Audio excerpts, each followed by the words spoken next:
کیا آئین عوام سے زیادہ سیاستدانوں کا محافظ ہے؟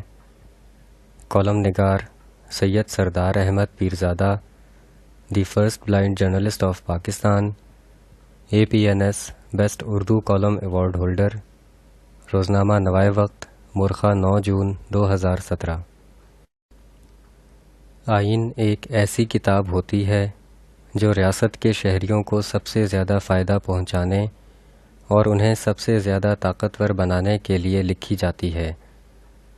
1973 کے آئین پاکستان میں بہت سے آرٹیکل ایسے ہیں جن میں پاکستانی شہریوں کو تعلیم، صحت، انصاف اور تحفظ جیسے سماجی بہبود کے سیکٹرز میں زیادہ سے زیادہ فائدہ پہنچانے کی بات کی گئی ہے۔ اسی آئین میں عوام کے حقیقی نمائندوں کے ذریعے پاکستانی عوام کو ریاستی امور میں شریک کر کے زیادہ سے زیادہ طاقتور بنانے کی ہدایت بھی کی گئی ہے۔ تاہم ہم دیکھتے ہیں کہ آئین پر عمل درآمد اور اس کے نفاذ کا شور صرف 2 حوالوں سے ہی مچایا جاتا ہے۔ اس میں ایک انتخابات اور دوسرا فریڈم آف ایکسپریشن یعنی اظہار رائے کی آزادی ہے۔ انتخابات جمہوری آئین کا بنیادی آرٹیکل ہوتا ہے۔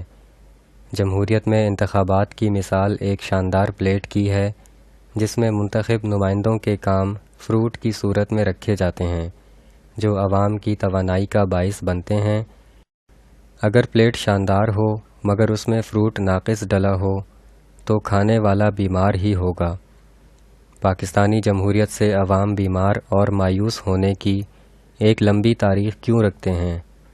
اس کی مثالیں کیا ہیں یا ایسا کیوں ہو رہا ہے؟ اس پر بات آگے چل کر کرتے ہیں۔ پہلے رک کر ہماری جمہوریت کے دوسرے فیورٹ چائلڈ یعنی فریڈم آف ایکسپریشن کو سمجھنے کی کوشش کرتے ہیں۔ فریڈم آف ایکسپریشن سے مراد یہی ہے نا کہ آپ اپنی بات دوسروں تک پہنچائیں، اور اسی قانون کا دوسرا حصہ یہ ہے کہ دوسروں کی بات آپ بھی سنیں۔ اگر کسی فرد کے کانوں میں اسپیکر فٹ کر دیے جائیں اور اسے ایک جیسی اور اونچی آواز مسلسل سنائی جائے تو فریڈم آف ایکسپریشن کی اس جمہوری آزادی سے وہ بہرا ہو سکتا ہے۔ یہ پاکستان کے عوام ہیں جو فریڈم آف ایکسپریشن کی زد میں آ کر صرف اور صرف میڈیا کے سیاسی ٹاک شوز، بریکنگ نیوز اور سیاسی تجزیوں کے باعث بہرے ہو رہے ہیں۔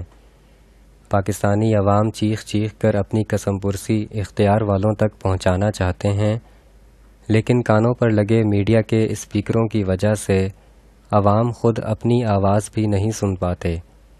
جمہوریت میں انتخابات اور فریڈم آف ایکسپریشن کی خوبصورتی ہمارے ہاں کس طرح ماند پڑی، اس کی وجوہات تلاش کرنے کی کوشش کرتے ہیں۔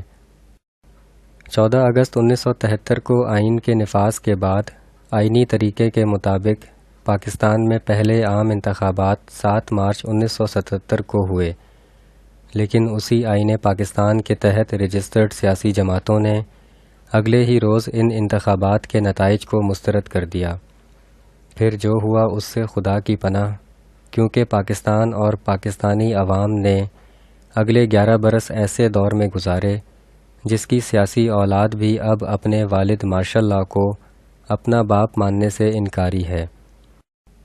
اسی آئین پاکستان کے تحت بعد میں بھی کئی انتخابات ہوئے، لیکن جمہوریت کی شاندار پلیٹ میں فروٹ ناقص ہی ڈلا، کیونکہ منتخب حکومتیں آئین میں درج اپنی طبعی عمر پوری کرنے کی بجائے پہلے ہی اسی آئین کی طاقتور شک کے باعث حادثاتی موت کا شکار ہوتی گئیں۔ آئین پر مبینہ صحیح معنوں میں عمل درآمد نہ کرنے کے باعث ایک مرتبہ پھر 1999 میں آئینی منتخب حکومت کو غیر آئینی طریقے سے ہٹا کر آئین کے تحفظ کی قسم کھائی گئی۔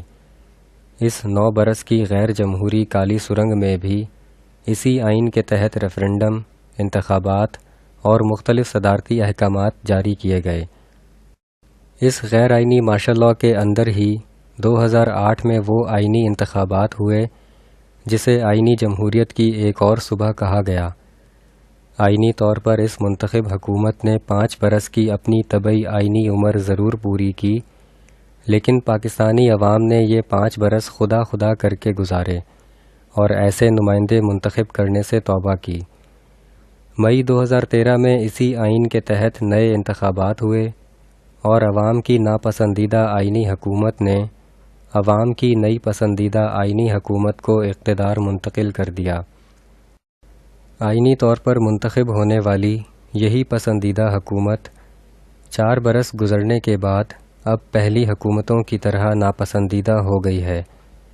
اس سے چھٹکارا حاصل کرنے کے لیے آئین کی دراڑوں میں رستے تلاش کیے جا رہے ہیں۔ آئین پاکستان 1973 کے تحت انتخابات کے ذریعے سامنے آنے والی حکومتوں کی ہسٹری شیٹ پڑھیں تو ایک بات سب حکومتوں پر فٹ بیٹھتی ہے کہ یہ سب حکومتیں منتخب ہونے کے وقت بہت اچھی ہوتی ہیں، لیکن رفتہ رفتہ انہیں برائی کا مرکز قرار دیا جانے لگتا ہے۔ کیا 40 برسوں سے سیاستدانوں کے خلاف سازش ہی ہو رہی ہے یا کوئی بنیادی گڑبڑ سیاستدانوں کی طرف بھی ہے؟ سازشی تھیوریز کو الگ رکھ کر دیکھیں تو پتہ چلتا ہے کہ اول اقتدار میں آنے کے بعد سیاستدان اپنا منشور اور حلف بھول کر عوام کے آگے جواب دہ جمہوری لیڈر سے مطلق العنان بادشاہ بن جاتے ہیں۔ دویم یہ کہ ان کی سیاسی جماعتیں عوامی جماعتیں ہونے کی بجائے خاندانی جاگیریں بن جاتی ہیں۔ سویم یہ کہ اس بادشاہت کو ابن سلطان یا بنت سلطان تک منتقل کرنے کے لیے شہزادوں اور شہزادیوں کی پیدائش سے پہلے ہی ان کی سیاسی نشستیں پارلیمنٹ میں محفوظ کر لی جاتی ہیں۔ ان تینوں نکات پر سرسری سی بھی نظر ڈالیں تو یہ بات پوری طرح عیاں ہو جاتی ہے کہ جمہوری لیڈر کو مطلق العنان بننے، سیاسی جماعتوں کو خاندانی جاگیر بنانے اور اپنی اولادوں کو براہ راست پارلیمنٹ میں لانے کی سہولت آئین پاکستان ہی دیتا ہے، جبکہ ان تینوں اقدامات کے خلاف عوام کو فوری رد عمل دینے کے لیے آئین میں کوئی مؤثر شق موجود نہیں ہے۔ عوام کو آئین کے تحت ہی یہ لالی پاپ دیا جاتا ہے کہ وہ اپنا فیصلہ انتخابات میں سنائیں، جبکہ انتخابات میں بھی عوام کو 2-3 بادشاہوں میں سے ہی کسی ایک کو مجبوراً جمہوری لیڈر کا تاج پہنانا ہوتا ہے۔ گویا آئین میں درج طریقہ انتخابات عوام سے زیادہ سیاستدانوں کو تحفظ دیتا ہے۔ اس طریقہ انتخابات کے تحت بے شک سینکڑوں برس تک انتخابات کراتے رہیں، تب بھی یہاں وہ جمہوریت نہیں آ سکے گی جس کی مثالیں ہم کتابوں میں پڑھتے ہیں۔ لہٰذا طریقہ انتخابات پر نظر ثانی ضروری ہے۔ آسٹریلیا میں ایک قانون ہے کہ اگر چور کو چوری کرتے ہوئے گھر کی کسی چیز سے چوٹ لگ جائے تو چور کے علاج کا سارا خرچہ گھر کے مالک کے ذمے ہوتا ہے۔ پاکستان میں خاندانی جمہوری بادشاہوں کے سیاسی زخموں کا سارا خرچہ گھر کے مالک یعنی بیچارے مظلوم عوام ہی برداشت کرتے ہیں۔